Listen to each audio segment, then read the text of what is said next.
So it's looking like Putin just played and humiliated Trump in front of the world. That's the subject of today's video. And basically, Trump and the USA look very weak here. We're talking about the peace deal with Ukraine. I'll tell you the details. I'll tell you my thoughts, why I think this. And let's just jump right in. So first, headline, Europe embraces Ukraine after Trump-Zelensky blow-up.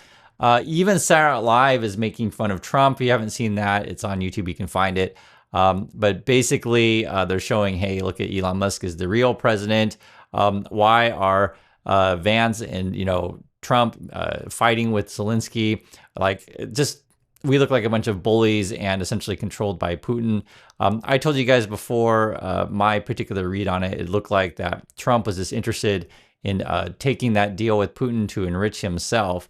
And effectively, it looks like that some of the agreements have already played out from Trump's side.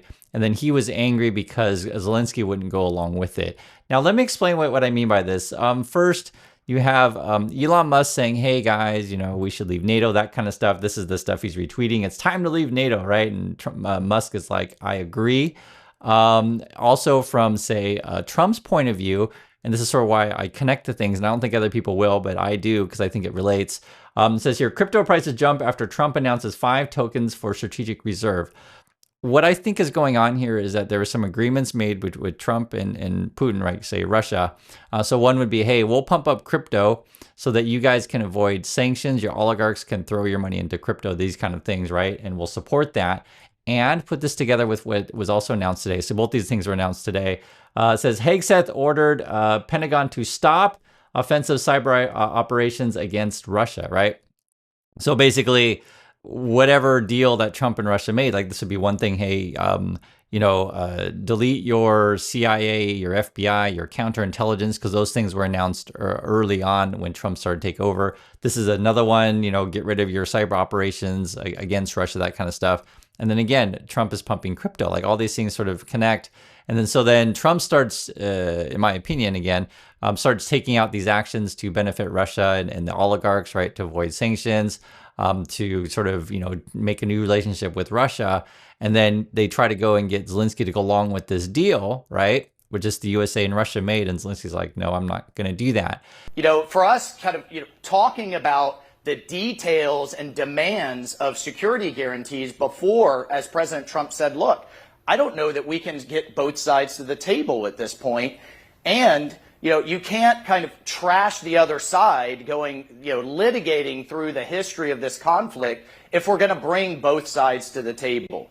And further, coming to the Oval Office, with the body language, the shaking of head, the kind of the arms crossed, we found it incredibly disrespectful. We were ready to sign that deal. I want to address directly that this was some type of ambush is absolutely false. We had negotiated the minerals deal in the weeks prior. It was difficult, but it was done and finalized and ready to be signed in the East Room. And so effectively now you have Europe stepping in, trying to make some sort of deal, right, to get peace. It's actually really quite difficult without the USA, because usually the USA is involved with this stuff. And then that's why I brought up that Musk wants us to pull out of NATO. Frankly, we just look really weak here, both Trump and the USA. It's disappointing. I mean, it's not that I'm surprised per se, just, you're seeing it play out. It's not something I necessarily want to see. But that's what we're facing here. On top of that, when Musk and Trump and stuff like that, when they say, oh, Ukraine can't win, this kind of things, and these are the words you'll hear from Musk and Trump, you have to be reminded of this. Russia has been asking for troops from North Korea, right? Already there have been North Korean casualties. We have, soldiers that have been captured. If you want to read the details, this kind of stuff, you can. On top of that, I guess the rumor on the street now, and this is actually coming from Seoul Intel, so here in Korea, that's where I am at, that Russia is requesting yet more troops. It says, North Korea is sending more troops to fight for Russia. The early reports that we got that North Korean troops are going to Russia, because it wasn't confirmed until, they actually get there, turned out to be true. So, we don't know 100% more North Korean troops are going, but I'll just say that's what the intel is saying, at least from South Korea. the peace deal, and it's a tough situation, right? Because I think generally speaking, we all want the fighting to stop. From Zelensky's point of view, and this was directly from stuff that he said when he was talking to Trump, is that, hey, what guarantees can we possibly have that Putin will stick to his side of the deal?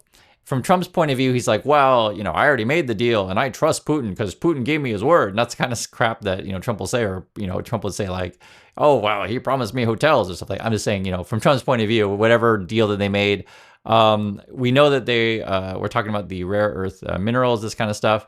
And basically, a lot of it is already on Russian occupied territory, right? So basically the idea would be Russia's going to just keep the land it already had. Just stop fighting, and then USA and Russia will figure out how to divvy it up and get money from that. And then, again, from Zelensky's point of view, is like, well, how can I have any assurance of this? So what they're talking about right now in among European nations is like, okay, so one way to secure a peace deal would be we'd bring in troops, right? Which makes sense. And I just want to say, I also understand Russia's point of view would be like, well, how do we know that you're not going to attack us? Or, how are we going to know you're not going to invite Ukraine into NATO? Because that ends up, what this all ends up boiling down to is that, Russia doesn't want Ukraine to join NATO, right? Try to stay like a neutral ally, that kind of stuff. From Ukraine's point of view, like, and think about this in terms of when two people are fighting, just for example, right? Just on the street, usually a third party will come in, step in front. And so then it doesn't escalate, and then you just can't fight anymore, right? So that, from just a realistic point of view, if you do want to stop the fighting, I do think that's probably something that's probably what would happen, is you just bring in more troops from other countries.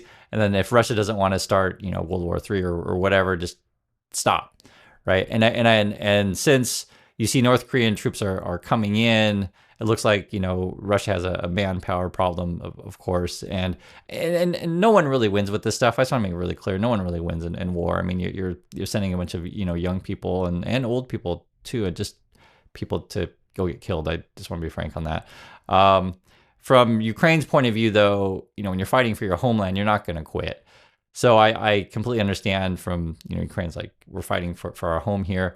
I also understand as well. I just wanted to say that this is a complicated issue that, you can't keep fighting without weapons, and you're in a smaller, production facility, or just smaller production capacity than say Russia. And so it's tough to fight without, allied support there. So various countries have been giving weapons to Ukraine to fight, right? And various supplies and support, this kind of thing. So they can't do without help. From the European perspective, you're just like, well, I don't want any, Russian meddling in our politics, right? So we're going to, sanction you, but we also still need your, energy, these kind of things. Like, there's a lot of complicated relationships here. I'm sure you guys know, especially for those in Europe, and I want to hear people from Europe's point of view on this stuff. I'm just giving you my read on it. And then, what's his name? Trump comes in and just like wants to profit on this stuff. What's interesting, though, is when you see how the Trump people respond to Zelensky not taking the deal, they just basically criticize Zelensky. So have a listen to Tulsi Gabbard, and you'll see what I mean. What happened in the White House after close to an hour of conversation when President Zelensky directly challenged President Trump and Vice President Vance in front of the media and the American people. He really showed his lack of interest in any real good faith negotiations. I can tell you there were a lot of conversations that were happening through different emissaries, both for Zelensky and for President Trump, leading up to his visit there to the Oval Office.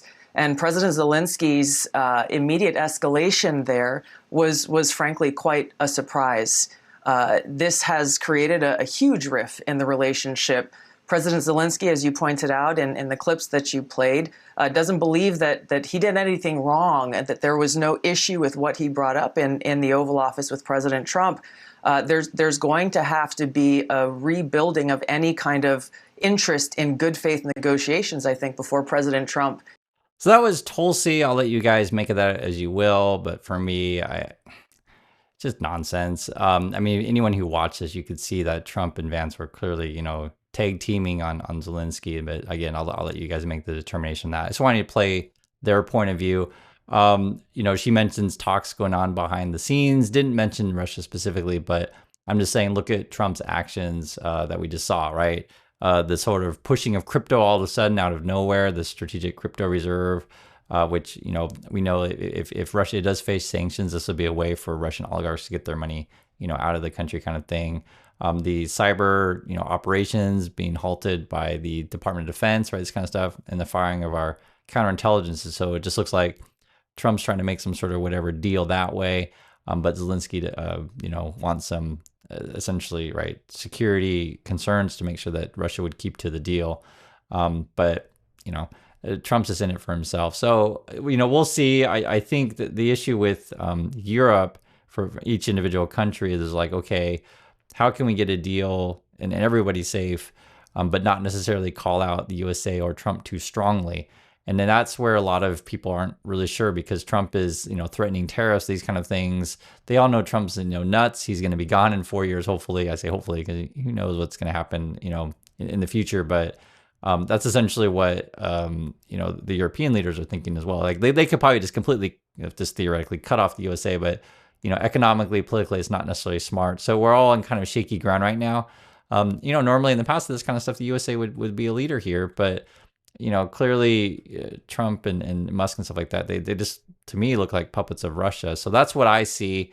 And that's sort of why I see the world, you know, looking for a new lead. And we'll see if someone in Europe and the media, these, you know, this all articles I reading keeps pushing to the UK, France, maybe Germany as being, you know, taking the lead instead of the USA. But again, I want to hear from people in Europe on this one, because you guys may get different versions of this than how I'm reading it. So I do appreciate everyone's time, and please stay safe out there, and I'll catch you on the next video.